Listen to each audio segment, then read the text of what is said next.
Dose expansion tests whether a dose and schedule are workable in the intended population.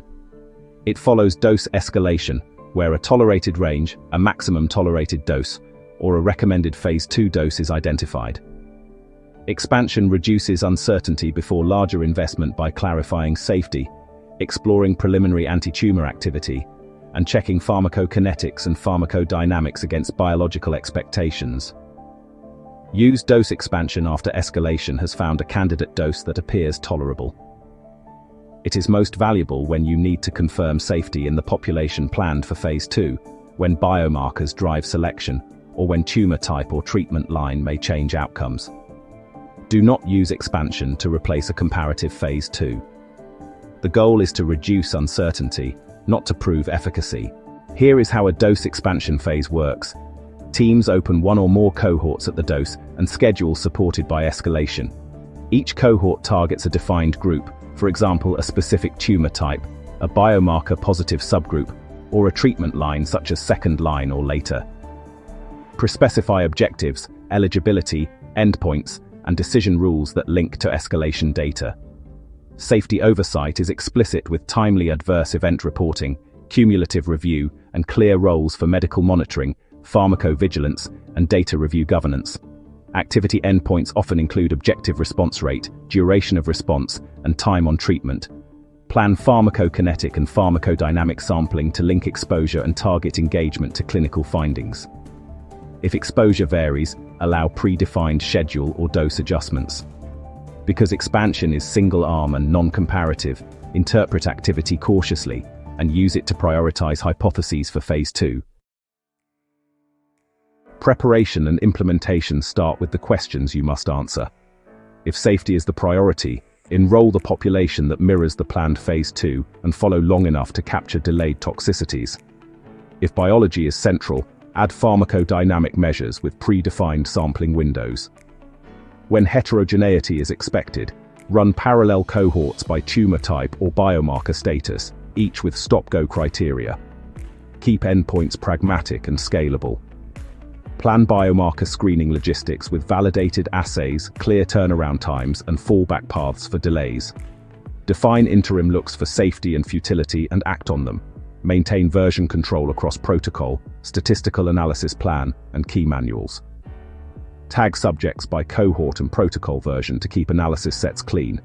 Keep eligibility aligned to the intended use case and avoid drift. A quick checklist. State the question for each cohort in one sentence and collect only data that answer it. Anchor dose and schedule in escalation evidence and exposure to response thinking. Pre-specify decision rules you can execute. For example, continue if adverse events stay within a threshold and a minimum number of responses is reached by a set time point. Otherwise, close the cohort and document the decision. Standardize visit schedules and assessment windows. Plan interim reviews with predefined actions. Keep analysis sets clear for safety and activity per cohort and dose. Ensure consent language evolves as risks become clearer. Record changes with timestamps and rationale and keep cumulative safety summaries current. Common pitfalls include screening friction stalls accrual when biomarker testing sits on the critical path.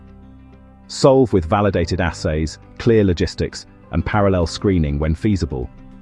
Endpoint inconsistency creates noise across cohorts. Fix with standardized timing and methods. Unmanaged multiplicity tempts cherry-picking. Prevent with pre-specified stop-go rules and full reporting for all cohorts. Eligibility creep erodes external validity. If criteria change, document the rationale and assess impact.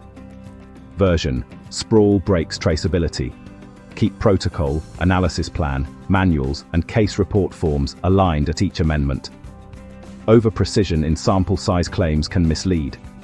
Use expansion to estimate rates and timing for phase 2, not to make comparative statements. Irregular oversight risks missed safety signals. Maintain steady medical monitoring, targeted data cleaning, and reconciliation of imaging and laboratory data. Carry findings straight into phase 2. Confirm population, dose, schedule, and stratification factors.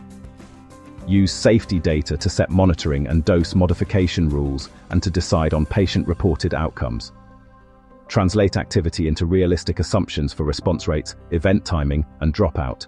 Choose a Phase 2 design that fits the decision, whether a stronger single-arm threshold or a randomized comparison. Keep the estimate clear by stating the population, the variable, how intercurrent events will be handled, and the summary measure that supports decision-making.